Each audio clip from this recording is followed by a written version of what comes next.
Hello dear students, स्वागत है आप सभी का हमारे चैनल पे and super mega revision series में। सुपर मेगा रिवीजन सीरीज में स्टूडेंट्स हम इकोलॉजी जैसे इंपॉर्टेंट यूनिट कवर कर रहे थे। उसका last chapter that is environmental issues हम आज पढ़ेंगे, which is a very important chapter by NEET point of view and also a easy chapter.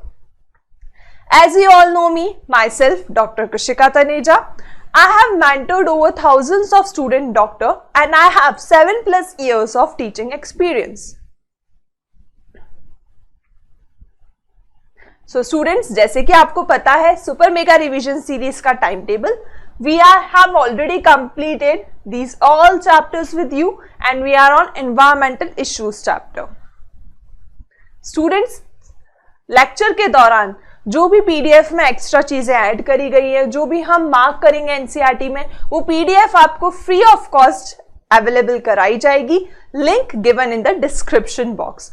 Also students, आपको previous year questions topic wise की link भी डिस्क्रिप्शन बॉक्स में मिल जाएगी, that is too free of cost.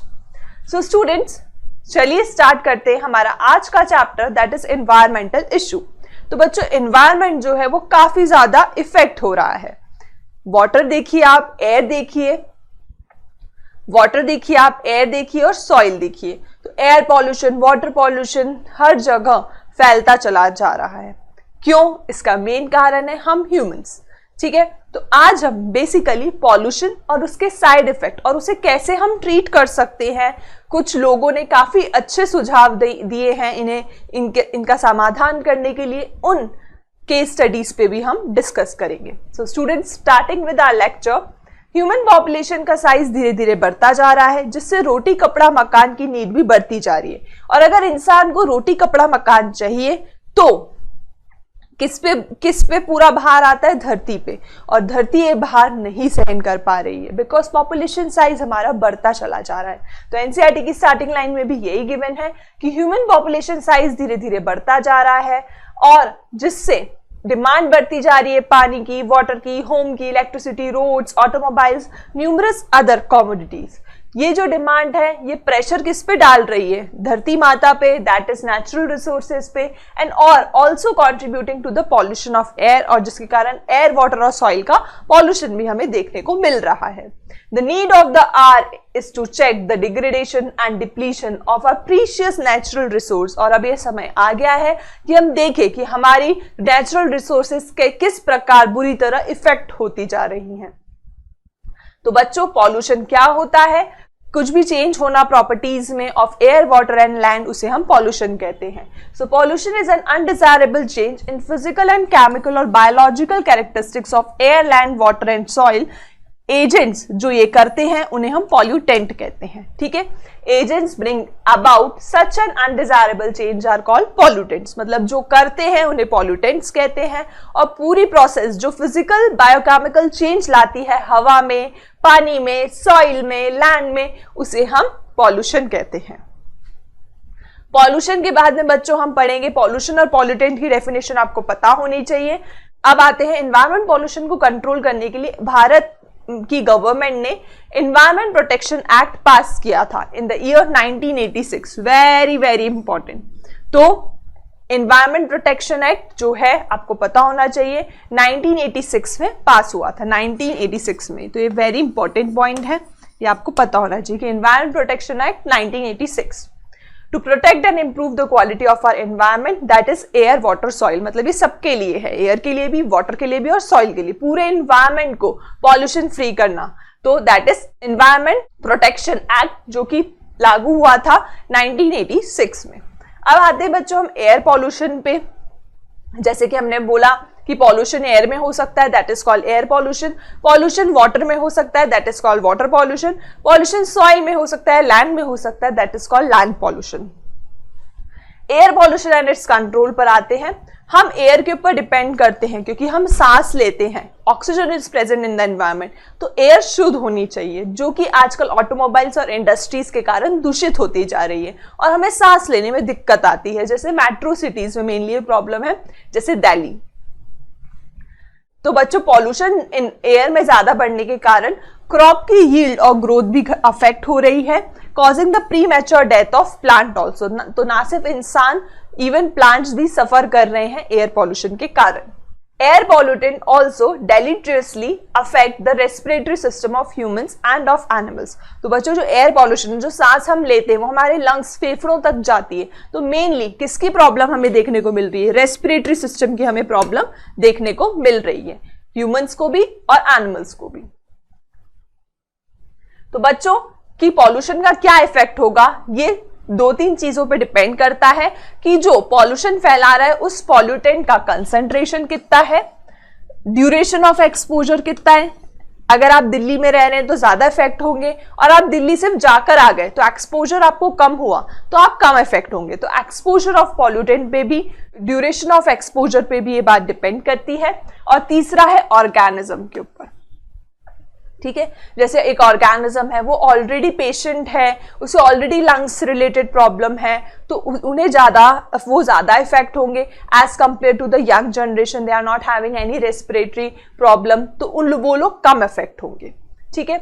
चलो अब smoke stacks of thermal power plant. Thermal power plants में से जो स्मोक टैक्स होते हैं, smelters and other industries release particulate and gaseous air pollutants together with harmless gases such as nitrogen, oxygen, etc। देखो बच्चों क्या कहा जा रहा है कि जो हमारे थर्मल वाटर प्लांट्स होते हैं, जो स्मेल्टर्स होते हैं, जो अपने ये स्मोक स्टैक्स होते हैं, ये पार्टिकल रिलीज करते हैं और गैसेस इतनी हार्मफुल नहीं रिलीज करते, लेकिन जो पार्टिकुलेट मैटर होते हैं ये भी बहुत डेंजरस होते हैं। ये जो पार्टिकुलेट मैटर होते हैं, अगर ये जितनी ज्यादा छोटे होंगे ये इतने ज्यादा डेंजरस होंगे, क्योंकि हमारे लंग्स में जाके डिपॉजिट हो जाते हैं, एयर के साथ अंदर चले जाते हैं और हमारे फेफड़ों में जाके डिपॉजिट हो जाते हैं और फिर बहुत क्रोनिक रेस्पिरेटरी डिसऑर्डर्स कॉज करते हैं। तो ये पार्टिकुलेट मैटर जो कि थर्मल पावर प्लांट, स्मेल्टर और अदर इंडस्ट्री से आ रहे हैं, ये भी बहुत ज्यादा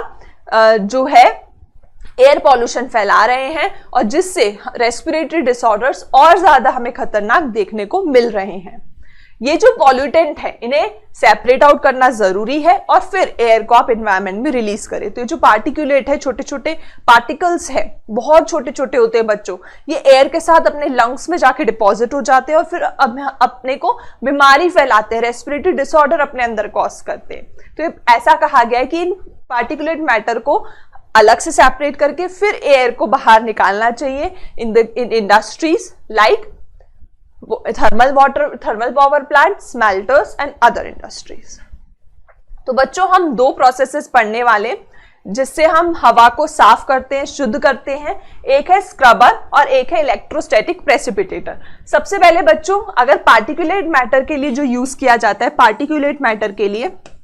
पार्टिकुलेट मैटर को रिमूव करने के लिए जो टेक्निक यूज करी जाती है वो इलेक्ट्रोस्टैटिक प्रेसिपिटेटर होता है और एक काफी ज्यादा एफिशिएंट तरीका है पार्टिकुलेट मैटर को गैस से अलग करने का।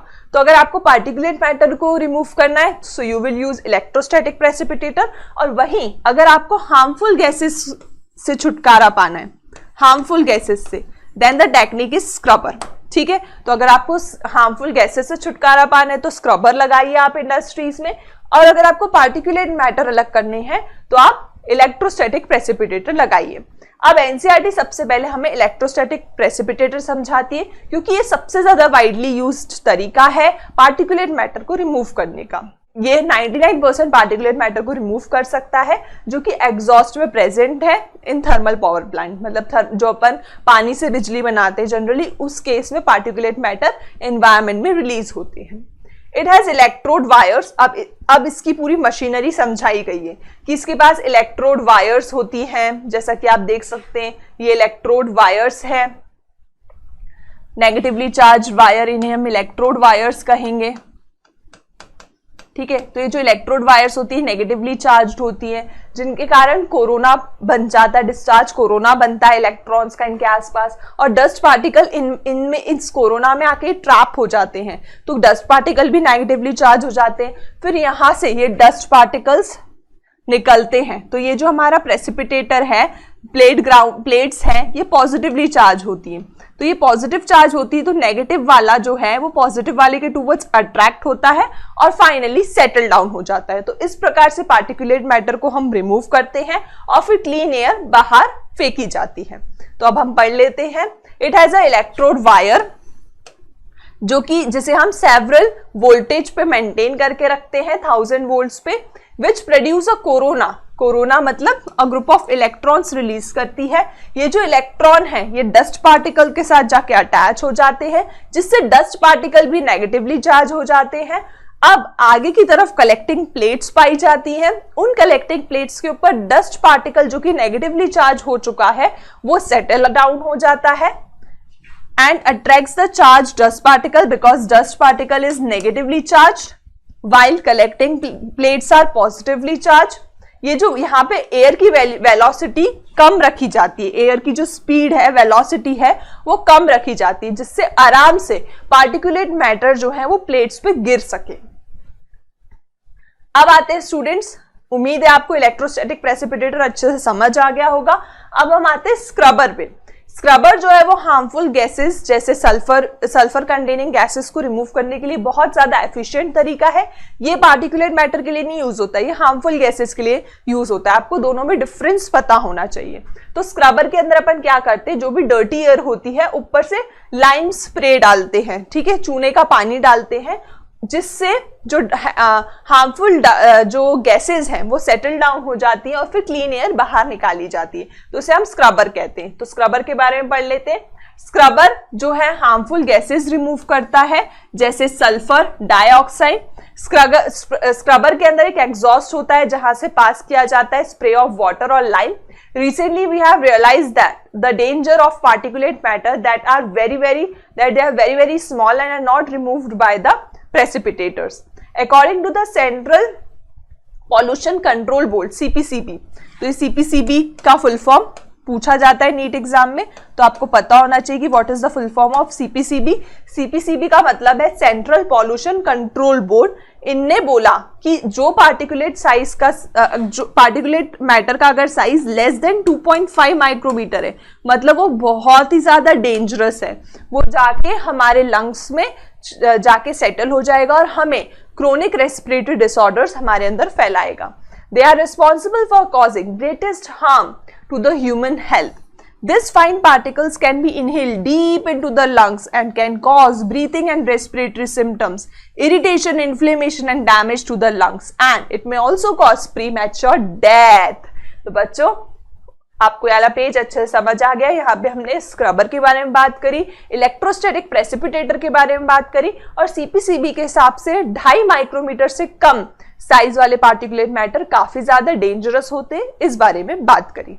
अब हम आते हैं बच्चों नेक्स्ट पेज पे। देखो, एयर पॉल्यूशन से बचने के लिए सबसे पहला तरीका है स्क्रबर, सेकेंड तरीका है इलेक्ट्रोस्टैटिक प्रेसिपिटेटर, ठीक है। अब तीसरा तरीका है कैटालिटिक कन्वर्टर। तीसरा तरीका है कैटालिटिक कन्वर्टर। ये मेनली हम ऑटोमोबाइल्स में यूज करते हैं, क्योंकि आपको पता है बच्चों मैक्सिमम एयर पॉल्यूशन जो है वो ऑटोमोबाइल्स के द्वारा ही होता है। So automobiles जो है they are major cause of atmospheric pollution at least in the metro cities. As the number of vehicle increase होते जा रहे हैं सड़कों के ऊपर, अब दूसरी सिटीज में भी होती जा रही है, क्योंकि सबको गाड़ी खरीदनी है और उस गाड़ी का ड्रॉबैक है air pollution. Proper maintenance of automobiles along with the use of lead-free petrol or diesel can reduce the pollutant they emit. देखो दिल्ली के अंदर यही लागू करा गया, बिकॉज मेट्रो सिटी है दिल्ली, तो लेड फ्री पेट्रोल यूज करने को बोला गया। लेड फ्री पेट्रोल यूज करा और साथ ही साथ कैटालिटिक कन्वर्टर यूज करते हैं। कैटालिटिक कन्वर्टर जो है वो एक्सपेंसिव मेटल्स जैसे पैलेडियम और रोडियम का बना होता है। इस पे आपको PYQ मिल जाएगा।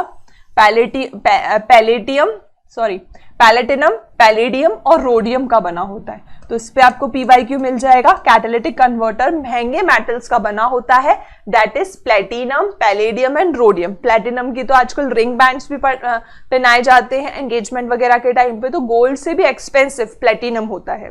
तो प्लेटिनम, पैलेडियम और रोडियम जो है कैटालिटिक कन्वर्टर के अंदर यूज किया जाता है। और ये जो है ये क्या करते हैं, ये कैटलिस्ट करते हैं जिससे पॉइजनस गैस जो है वो कम कर सके एनवायरनमेंट के अंदर। ये क्या करते हैं, ये अनबर्न हाइड्रोकार्बन्स को कार्बन डाइऑक्साइड और वाटर में कन्वर्ट करते हैं। अनबर्न हाइड्रोकार्बन्स जो है वो बहुत ज्यादा एनवायरनमेंट के लिए प्रॉब्लमैटिक है, तो ये अनबर्न हाइड्रोकार्बन्स को CO2 और H2O में कन्वर्ट करते हैं, और वहीं कार्बन मोनोऑक्साइड को ये कार्बन डाइऑक्साइड में कन्वर्ट करते हैं, और नाइट्रिक ऑक्साइड को ये नाइट्रोजन गैस में कन्वर्ट करते हैं। तो ये बहुत इंपॉर्टेंट बात है बच्चों। कैटालिटिक कन्वर्टर में पहली बात आपको पता होना चाहिए, प्लेटिनम, पैलेडियम और रोडियम जैसे महंगे मेटल्स के बने होते हैं। और ये करते क्या है, ये हैवी अनबर्न हाइड्रोकार्बन को ये CO2 और वाटर में कन्वर्ट करते हैं, जो कि ये हार्मफुल था, ये हार्मलेस है CO2 और वाटर, तो ये CO2 और वाटर में कन्वर्ट करते हैं। अनबर्न हाइड्रोकार्बन्स को CO2 और वाटर जैसे हार्मलेस फॉर्म में कन्वर्ट करते हैं, जबकि अनबर्न हाइड्रोकार्बन हार्मफुल था। वहीं बच्चों एक और काम है कैटालिटिक कन्वर्टर का कि कार्बन मोनोऑक्साइड जैसी हार्मफुल गैस को कार्बन डाइऑक्साइड में कन्वर्ट कर देता है, और नाइट्रिक ऑक्साइड को नाइट्रोजन गैस में, ठीक है, नाइट्रिक ऑक्साइड को नाइट्रोजन गैस में वो कन्वर्ट कर देता है। लेकिन बच्चों कैटालिटिक कन्वर्टर, पहले तो इतना महंगा कैटालिटिक कन्वर्टर लगाइए एयर पॉल्यूशन से निजात पाने के लिए, उसके बाद में अनलेडेड पेट्रोल यूज करना भी बहुत इसमें आवश्यक होता है। मतलब कैटालिटिक कन्वर्टर में आपको अनलेडेड पेट्रोल ही यूज करना पड़ेगा। ऐसा क्यों? नहीं तो ये जो आपके हैवी एक्सपेंसिव मेटल हैं, that is platinum, palladium and rhodium, ये काम करना बंद कर देते हैं, इनएक्टिव हो जाते हैं। सो motor vehicles equipped with catalytic converter should use unleaded petrol. उनका अनलीडेड पेट्रोल यूज करना आवश्यक है, क्योंकि लेड जो है पेट्रोल में वो कैटलिस्ट को इनएक्टिव कर सकता है, और ये कैटलिस्ट बहुत महंगे हैं। ठीक है, अब इंडिया के अंदर air prevention and control pollution act, मतलब एयर एक्ट बोले हम शॉर्ट में, तो 1981 में लागू किया गया था। तो ये भी आपको पता होना चाहिए कि एयर एक्ट कब आया था, 1981 में। फिर उसके बाद में मैंने आपको पीछे बताया एनवायरमेंट एक्ट के बारे में। एनवायरमेंट एक्ट मैंने आपको बताया 1986 में आया था। ठीक है, अब 1987, 81, 86, अब 1987 में एयर के अंदर नॉइस को भी इंक्लूड करा गया। ठीक है, एयर एक्ट के अंदर नॉइस को भी इंक्लूड करा गया था, to include noise as a pollutant. Noise क्या होता है? हाई लेवल का साउंड। ठीक है, हाई लेवल का जो साउंड होता है वो नॉइस कहलाता है। We had got to associate the loud sound with pleasure and entertainment, not realizing that noise causes psychological and physiological disorder। आजकल के बच्चों को मैंने देखा है ईयरफोन्स लगा के काफी तेज वॉल्यूम पे वो लोग गाना सुनते हैं, लेकिन उन्हें ये नहीं पता है कि इसके बहुत साइकोलॉजिकल और फिजियोलॉजिकल उन्हें प्रॉब्लम्स फेस करनी पड़ सकती है फ्यूचर में। तो फिजियोलॉजिकल और साइकोलॉजिकल डिसऑर्डर्स हो सकते हैं। बड़ी बड़ी जगहों पर बड़े बड़े फंक्शंस होते हैं जिससे ज्यादा नॉइज प्रोड्यूस होता है। अगर हाई साउंड लेवल के साथ हम बहुत टाइम से एक्सपोजर में हैं, दैट इज 150 dB और more generated by take off jet plane और रॉकेट। ठीक है, तो ये तो इवन ईयर ड्रम का डैमेज भी कर सकते हैं, और ऐसा भी हो सकता है कि आप परमानेंट बहरे हो जाए। So even chronic exposure to low sound, अगर थोड़ा मीडियम साउंड की भी आप बहुत लंबे समय तक संपर्क में है, तो उससे भी आपको परमानेंट डैमेज फेस करना पड़ सकता है। आपके ईयर्स का, आपकी सुनने की क्षमता हमेशा के लिए खो सकती है। नॉइज जो है वो स्लीपलेसनेस भी कॉज करता है, sleeplessness, increased heart beat, altered breathing pattern, और जिसके कारण पर्सन स्ट्रेस फील करता है। ठीक है, तो बहुत ज्यादा डेंजरस इफेक्ट है नॉइज पॉल्यूशन के, जैसे कि हमने देखे। अब हम कैसे रिड्यूस कर सकते हैं नॉइज पॉल्यूशन को? Reduction of noise in our industry can be affected by use of sound absorbent material. Sound absorbent material का आप यूज कर सकते हैं। कुछ ऐसी साउंड मफलिंग प्लांट्स का यूज कर सकते हैं, जैसे अशोका प्लांट जो होता है वो साउंड एब्जॉर्बर की तरह एक्ट करता है। तो ऐसे प्लांट्स को आप प्लांट कर सकते हैं जिससे साउंड पॉल्यूशन घटे।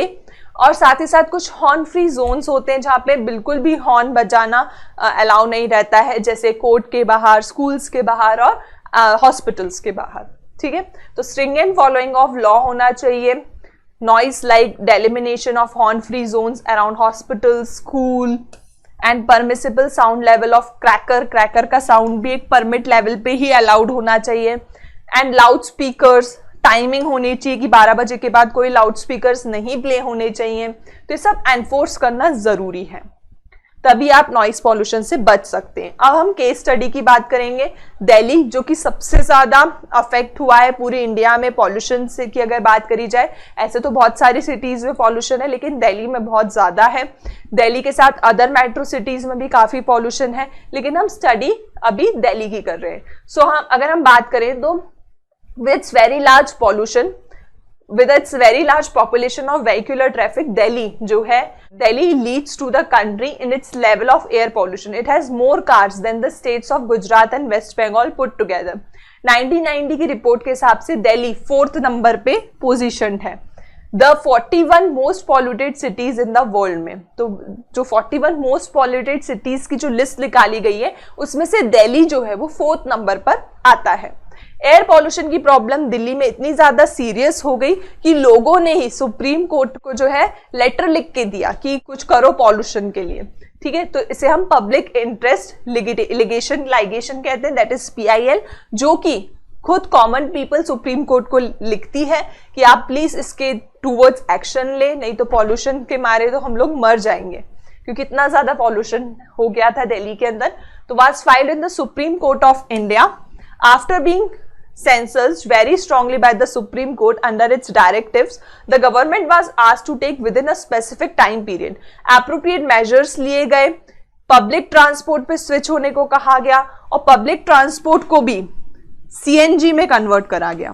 तो पहले तो पब्लिक ट्रांसपोर्ट की तरफ स्विच होने को बोला गया कि आप पर्सनल व्हीकल कम से कम यूज करें और पब्लिक ट्रांसपोर्ट का यूज ज्यादा से ज्यादा करें, और पेट्रोल डीजल पब्लिक ट्रांसपोर्ट को CNG में कन्वर्ट किया गया। जितनी भी बसेस थी दिल्ली में उन्हें कन्वर्ट करा गया CNG में बाय द एंड ऑफ 2002, सभी बसेस को, ऑल बसेस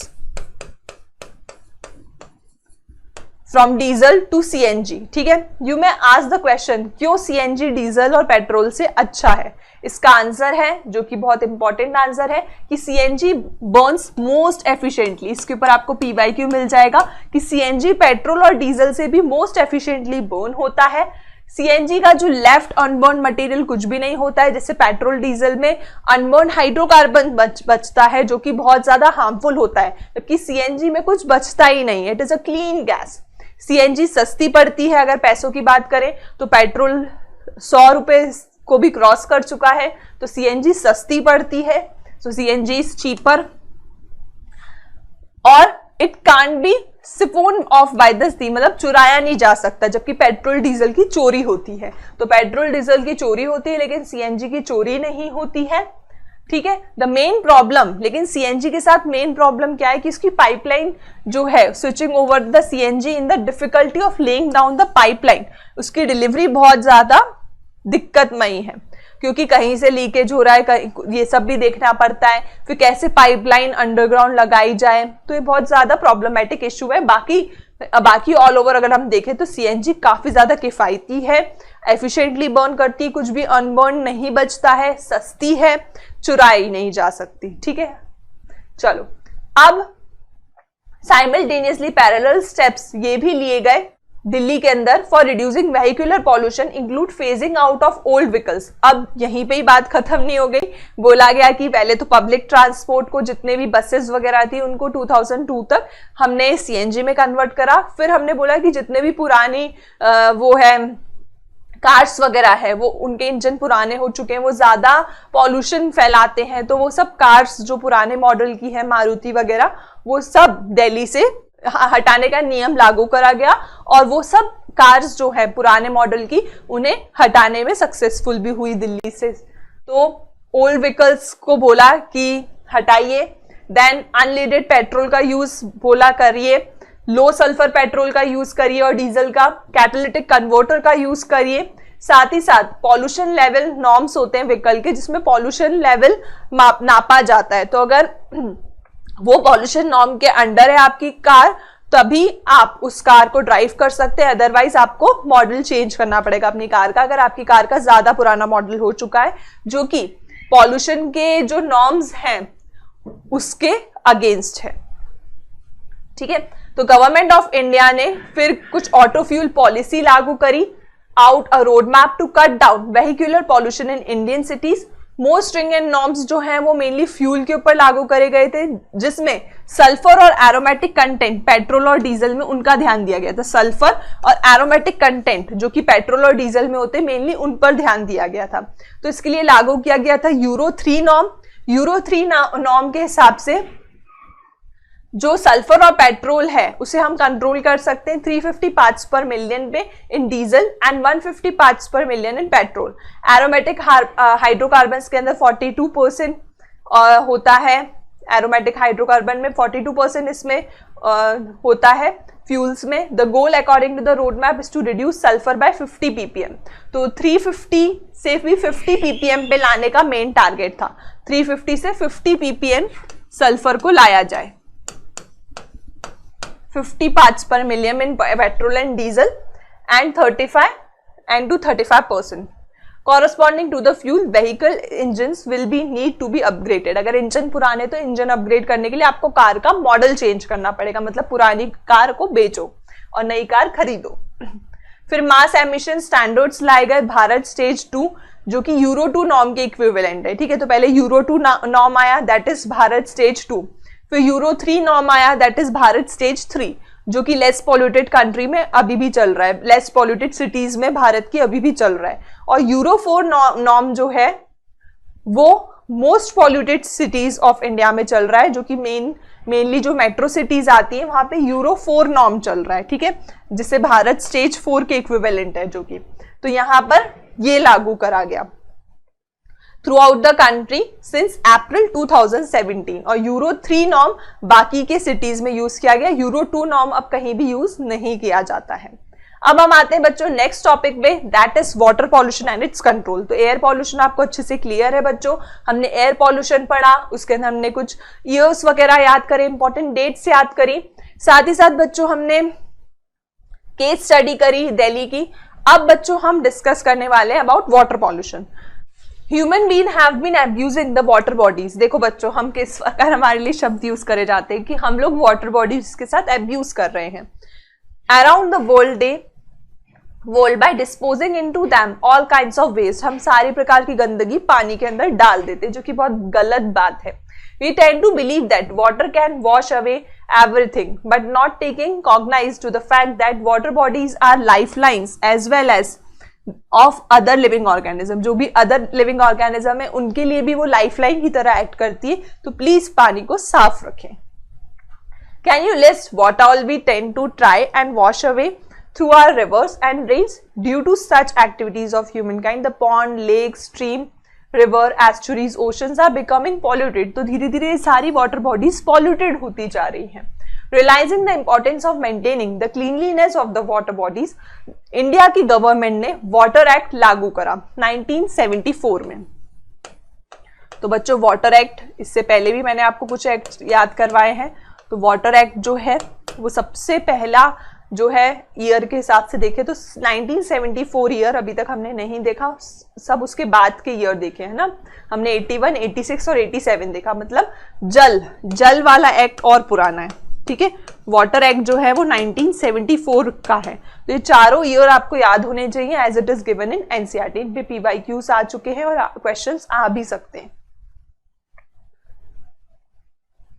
नाउ अब डोमेस्टिक सीवेज या इंडस्ट्रियल एफ्लुएंस की अगर हम बात करते हैं, ठीक है, तो गटर का पानी दैट इज सीवेज जो हमारे घरों से निकलता है। तो डोमेस्टिक सीवेज में अगर हम बात करें तो as we work with the water in our homes in the cities and towns we wash everything into the drain.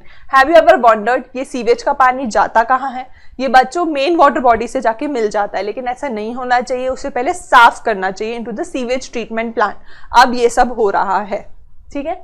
सो अगर हम देखें बच्चों तो अगर 0.1% भी इम्प्यूरिटीज रहती हैं उसके अंदर तो वो डोमेस्टिकली अनफिट होता है फॉर ड्रिंकिंग, मतलब आप उसे पीने में, कुकिंग में उस पानी को यूज नहीं कर सकते अगर उसमें 0.1% भी इम्प्यूरिटीज है। इस 0.1% में क्या आता है ये भी आपको पता होना चाहिए, इसके ऊपर भी PYQ आया है। इस 0.1% इम्प्यूरिटीज में सस्पेंडेड सॉलिड्स आते हैं जैसे sand, silt, clay, colloidal material आते हैं जैसे faecal matter, bacteria, cloth and paper fibres. Dissolve material आते हैं जैसे nutrients like nitrate, ammonia, phosphate, sodium and calcium. तो बच्चों इसमें से नाइट्रेट और फॉस्फेट जो है वो मेन कारण है रिवर बॉडी की एजिंग करने के लिए, जो कि हम आगे भी पढ़ेंगे।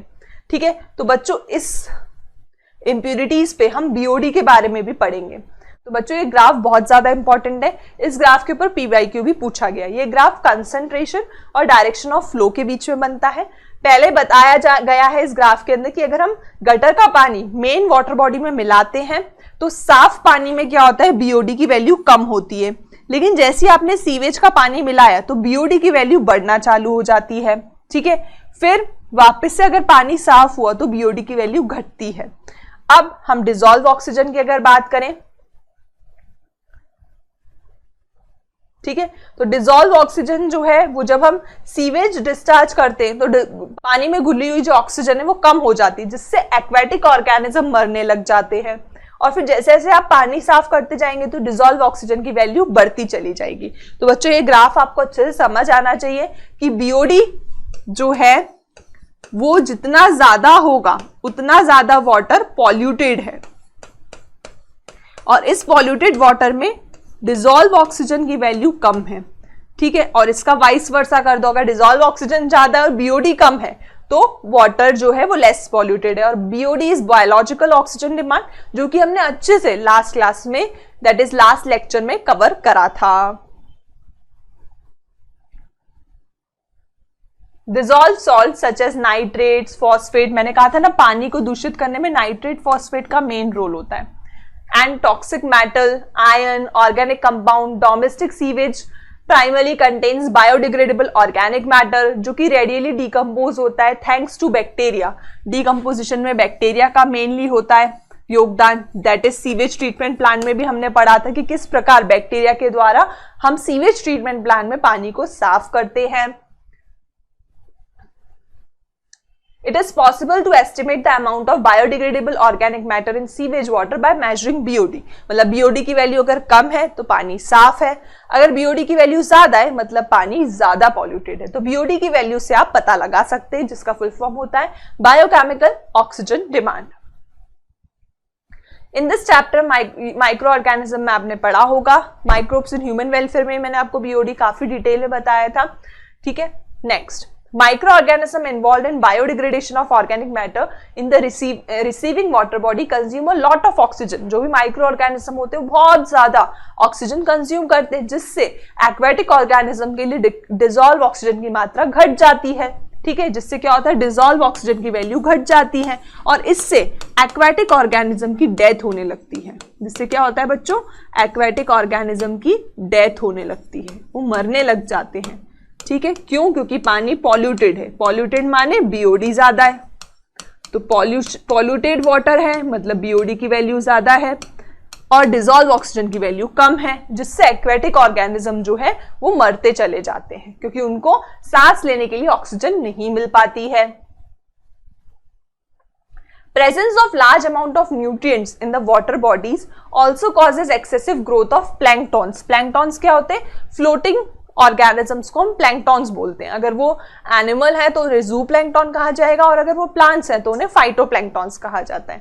तो अगर न्यूट्रिएंट का अमाउंट ज्यादा है, न्यूट्रिएंट्स में भी मेनली किसकी बात कर रहे हैं, नाइट्रोजन फॉस्फोरस का कंटेंट अगर ज्यादा है तो ऐसे पानी के अंदर वो प्लैंक्टॉन्स के लिए खाना हो जाता है। तो प्लैंक्टॉन्स जो है वो एग्रेसिवली ग्रो करते हैं, दैट इज अल्गी भी आती है उसके अंदर, काई। ठीक है, जिसके कारण एल्गल ब्लूम होता है। देखिए आप ये एल्गल ब्लूम का फोटो है, किस प्रकार से पानी पूरा हरा हो गया। अब इस पानी को क्या आप पी सकते? नहीं, तो ये पी भी नहीं सकते हो, इसमें से बाज भी आती है और ये बीमारी फैलाने वाला पानी है।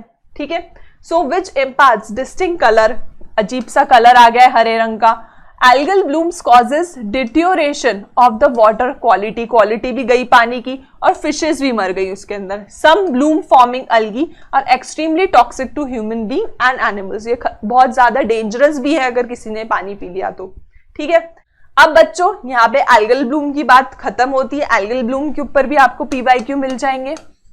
अब हम आते हैं कुछ ऐसे प्लांट्स के ऊपर जिनके एक्सेसिव ग्रोथ से रिवर बॉडी, जो रिवर के अंदर या छोटे पॉन्ड्स के अंदर, उन्होंने टेरर कॉज करा। यस स्टूडेंट्स, आप सही समझ रहे हैं, हम water hyacinth that is terror of Bengal की बात कर रहे हैं, जिसे भारत में उसकी सुंदर पत्तियों और फूल के कारण लाया गया था। लेकिन अब उस वाटर हाइसिंथ नाम के प्लांट के ऊपर कंट्रोल पाना मुश्किल हो गया है। So these plants which were introduced into India for their lovely flowers have caused havoc by their excessive growth, causing block in our waterways, जिसके कारण ऑक्सीजन लेते जाते रिवर से, जिससे एक्वेटिक ऑर्गेनिज्म मरते चले गए faster than our ability to remove them. These are the plant called water hyacinth or Eichhornia, world's most problematic aquatic weeds, क्योंकि इसको कोई खाने वाला इसका पेस्ट नहीं है। Called terror of Bengal. They grow abundantly in eutrophic water bodies and lead to imbalance of ecosystem dynamic of water body.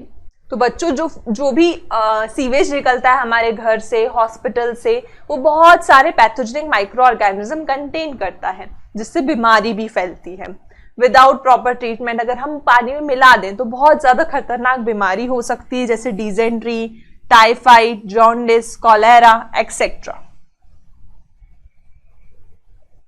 तो बच्चों अब हम बात करते हैं हैवी मेटल्स के बारे में। हैवी मेटल्स उन मेटल्स को कहा जाता है जिनकी डेंसिटी 5 ग्राम पर सेंटीमीटर क्यूब से ज्यादा हो, जैसे मर्क्यूरी, जैसे cadmium, copper, lead and a variety of organic compound.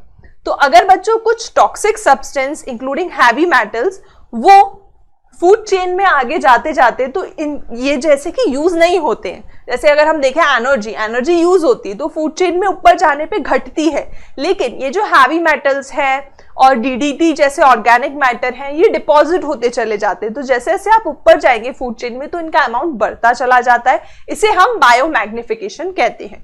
Biomagnification पे आपको बहुत सारे PYQ मिल जाएंगे, so it's a important point. Heavy metals क्या होते हैं ये भी आपको पता होना चाहिए।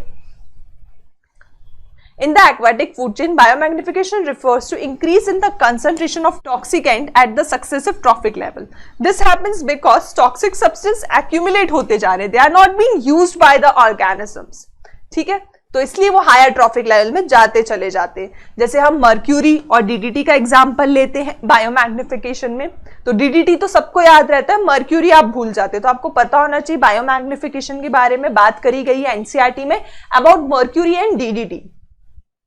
तो बायोमैग्निफिकेशन में DDT का अगर हम एग्जांपल लें तो आप देखिए किस प्रकार DDT पानी के अंदर 0.003 पार्ट्स पर बिलियन था, जू प्लैंक्टन में 0.04 पार्ट्स पर मिलियन हो गया, मतलब बढ़ गया। फिर जू प्लैंक्टन को छोटी मछलियां खाती है तो उनमें 0.5 हो गया पार्ट्स पर मिलियन, फिर 2 पार्ट्स पर मिलियन लार्ज फिश में, और फाइनली फिश ईटिंग बर्ड में 25 ppm। मतलब फूड चेन में जो जितना ऊपर उतना ज्यादा हमें ये toxic organic matter like DDT का कंसंट्रेशन देखने को मिलेगा, विच इज वेरी हार्मफुल।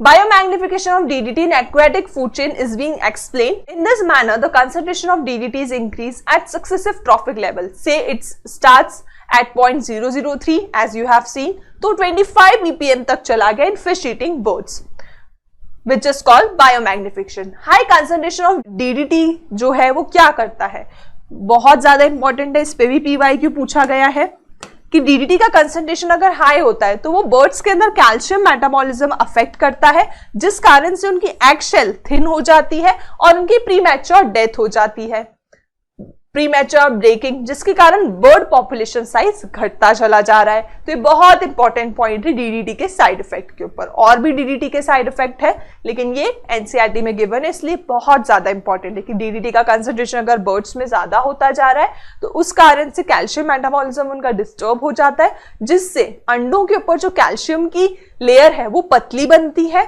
और फिर उनकी बर्ड की जो पॉपुलेशन साइज है वो घटता चला जा रहा है। अब बच्चों हम बात करते हैं यूट्रोफिकेशन के बारे में। यूट्रोफिकेशन का मतलब होता है एजिंग ऑफ लेक। देखो नेचुरली लेक की एजिंग बहुत टाइम लेती थी, takes about hundreds of year, but human की एक्टिविटी के कारण ये जो एक एज की एजिंग है वो बहुत जल्दी हो रही है। एजिंग का मतलब जैसे जो वाटर बॉडी है वो फाइनली लैंड और फॉरेस्ट एरिया में कन्वर्ट हो जाती है, इसे हम यूट्रोफिकेशन कहते हैं। जब पानी के अंदर बहुत सारा ऑर्गेनिक मैटर ऐड होता जाता है, उसका तापमान बढ़ते जाता है, तो एक्वाटिक ऑर्गेनिज्म उसमें नहीं जी पाते, वो मर जाते हैं एंड फाइनली वो लैंड में कन्वर्ट हो जाता है। और generally nitrogen, phosphorus, potassium contain waste के कारण होता है। सो चलिए यूट्रोफिकेशन के बारे में पढ़ते हैं। यूट्रोफिकेशन का मतलब होता है नेचुरल एजिंग ऑफ लेक। क्योंकि पानी वाटर बॉडी के अंदर न्यूट्रिएंट्स ऐड हो रहे हैं, तो न्यूट्रिएंट एनरिचमेंट के कारण अगर नेचुरल एजिंग होती है लेक की, मतलब ये जो रिवर बॉडी है ये फाइनली लैंड में कन्वर्ट हो रही है। ठीक है, काय में कन्वर्ट हो रही है? लैंड में। So water body is converting into land, this is called ageing of lake. क्योंकि इसके अंदर क्या ऐड होता जा रहा है? Organic matter. लेकिन ये बहुत समय लिया करती थी, ठीक है, लेकिन इंसानों की एक्टिविटी के कारण ये जल्दी हो रही है process, which is not good. Enrichment of its water in a young lake, the water is cold. Young lake के अंदर पानी कैसा होता है? साफ होता है, क्लियर होता है, लेकिन धीरे धीरे, और बहुत सारे एक्वाटिक ऑर्गेनिज्म उसमें पाए जाते हैं, लेकिन धीरे धीरे क्या होता है उस लेक में? नाइट्रोजन और फास्फोरस कंटेनिंग न्यूट्रिएंट्स ऐड होते जाते हैं, जिससे लेक जो है वो उसका एनवायरनमेंट चेंज होता जाता है, वो गर्म होता जाता है, जो कि एक्वाटिक लाइफ को सपोर्ट नहीं करता है, और धीरे धीरे वो लैंड में कन्वर्ट हो जाता है। So over the centuries as silt and organic debris pile up, the lake grows shallower and warmer. तो अब लेक कैसी हो गई है? शैलो मतलब कम डीप, और वार्म हो गई है, क्योंकि इसमें गंदगी इकट्ठी होती जा रही है, जिस कारण से वार्म ऑर्गेनिज्म जो है उसमें जी नहीं पाते, और फाइनली वो लैंड में कन्वर्ट हो जाता है। Eventually, the lake gives way to large masses of floating plants, finally converting into land. Finally, वो land में convert हो जाता है। इस process को हम eutrophication कहते हैं। क्लाइमेट के ऊपर और लेक की साइज के ऊपर और अदर फैक्टर्स के ऊपर भी यूट्रोफिकेशन ऑफ लेक डिपेंड करता है। नेचुरल एजिंग ऑफ लेक जो है वो थाउजेंड्स ऑफ ईयर लेता है, लेकिन इंसान जो है वो पॉल्यूशन फैलाते जा रहे हैं। नाइट्रोजन और phosphorus and potassium containing waste ज्यादा हम लेक्स में ऐड करते जा रहे हैं, जिससे ये प्रोसेस बहुत तेज गति से हो रही है। This is called accelerated eutrophication. इस प्रोसेस को हम क्या बोलते हैं बच्चों? एक्सेलरेटेड और कल्चरल यूट्रोफिकेशन, जो कि इंसानों के कारण हो रहा है। इसका रीजन क्या है? मैन की एक्टिविटी के कारण ऐसा हो रहा है। पास्ट सेंचुरी में लेक्स जो है बहुत सारे पार्ट्स में हमारे अर्थ के ऊपर वो सेवरली यूट्रोफाइड हो चुकी है, क्योंकि उसके अंदर ड्रेनेज का पानी ऐड होता जा रहा है, nitrogen and phosphorus containing organic waste add होता जा रहा है, जिससे water body, small water body like lake, pond are converting very fastly into land, which is not good at all. They overstimulate the growth of algae, causing unsightly scum and unpleasant odor and robbing the water of dissolved oxygen vital to other aquatic life. तो क्या होता है ageing of lake में? क्या होगा कि bacterias grow करेंगे, micro organisms grow करेंगे, अल्गी ग्रो करेगी, जिसके कारण ऑक्सीजन, डिसॉल्व ऑक्सीजन की वैल्यू घटती चली जाती है, ऑर्गेनिक वेस्ट की वैल्यू बढ़ती जा रही है। तो फाइनली वो जो एक्वाटिक ऑर्गेनिज्म है वो मर जाते हैं, और वो छोटा तालाब लैंड का रूप ले लेता है। At the same time, other pollutants flowing into the lake may poison whole population of fish whose decomposing remains further deplete the water dissolved oxygen content. In such fashion, a lake can literally choke to death. अब heated waste water जो है वो आपको पता है, जैसे कि thermal water plant से गर्म पानी वाटर में ऐड होता है, जो कि एक्सेलरेटेड यूट्रोफिकेशन के लिए रिस्पॉन्सिबल है। तो next point thermal water power plant के ऊपर है, क्योंकि गर्म पानी जो है वो एक्वाटिक ऑर्गेनिज्म को फेवर नहीं करता है, ठंडा पानी एक्वाटिक ऑर्गेनिजम्स को फेवर करता है। नेक्स्ट केस स्टडी पर आते हैं। जिस प्रकार से अभी हमने ऊपर दिल्ली की केस स्टडी देखी, अब हम वाटर पॉल्यूशन को ट्रीट करने की केस स्टडी पे आते हैं। वाटर पॉल्यूशन को ट्रीट करने की एक बहुत ही अच्छी केस स्टडी दी है, जहां पे हम्बोल्ट स्टेट यूनिवर्सिटी के बायोलॉजिस्ट ने टाउन पीपल्स के साथ में हाथ मिलाया। कैलिफोर्निया की बात है, ये कैलिफोर्निया की आक्टा जगह की बात है। देखो कैलिफोर्निया की आक्टा जगह की बात है जहां पर हैम्बोल्ट यूनिवर्सिटी के बायोलॉजिस्ट ने कॉमन पीपल्स के साथ हाथ मिलाया और उन्होंने 6 मार्शेस क्रिएट करे। Treated process with in a natural system, cleaning कैसे करी उन्होंने पानी की, पहले 6 मार्शेस क्रिएट करे उन्होंने काफी हेक्टर्स के, जिसमें पहले उन्होंने मैकेनिकल प्रोसीजर करा, मतलब फिल्ट्रेशन और सेडिमेंटेशन, जैसा अपन ने सीवेज ट्रीटमेंट प्लांट में देखा था कि पहले अपन मैकेनिकल ट्रीटमेंट करते हैं जिसमें सेडिमेंटेशन और फिल्ट्रेशन आता है। फिर उसके बाद में उन्होंने माइक्रोबियल ट्रीटमेंट करके पानी को शुद्ध करा और फिर मेन रिवर बॉडी में वो पानी को मिलाते हैं। ठीक है, the cleaning occurs in 2 stage, सबसे पहले कन्वेंशनल सेडिमेंटेशन, फिल्ट्रेशन और क्लोरिनेशन किया जाता है।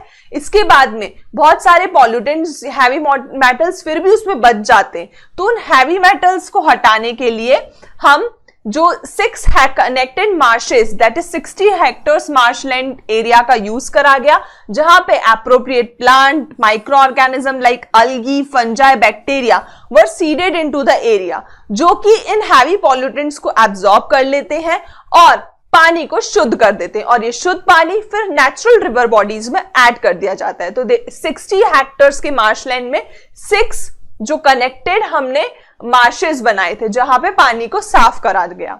Hence, as the water flows through the marshes, it get purified naturally.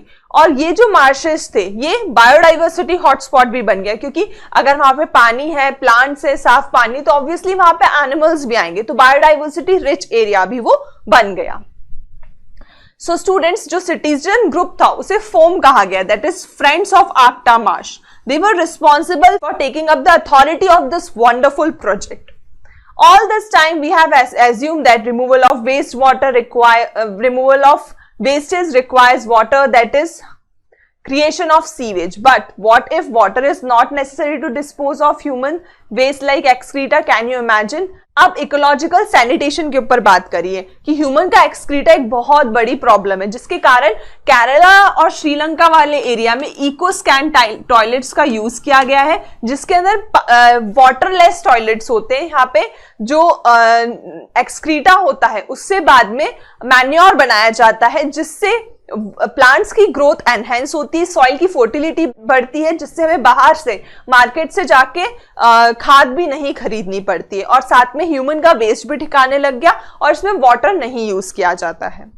So human excreta को ट्रीट करने के लिए the key point to note here that composting method of human excreta can be recycled into a resource, a natural fertilizer, और इसका example है eco sand toilets, जो कि बहुत सारे area of Kerala and Sri Lanka में यूज किया गया, इको सैंड टॉयलेट्स। ठीक है, सो स्टूडेंट्स, आज के लिए बस इतना ही। होप आपने मेरे साथ आज का लेक्चर एंजॉय करा होगा।